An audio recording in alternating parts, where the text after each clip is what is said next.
Aksident tragjik në Greqi humbi jetën nëna dhe djali, viktimat nga Shqipëria.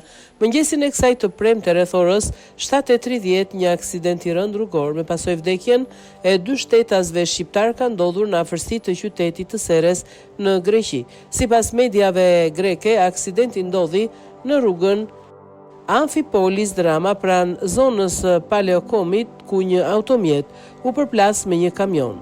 Si pasojë përplasjes së fortë, humbën jetën 2 personat që ndodheshin në automjet, një nën 43 vjeçare dhe djali i saj 24 vjeçar, të 2 shtetas shqiptar. Trupat e viktimave u transportuan drejt Spitalit të Përgjithshëm të Seres.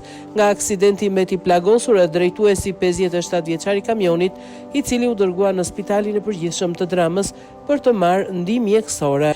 Autoritetet greke kanë nisur hetimet për të zbardhur shkaqet dhe rrethanat e plota të aksidentit.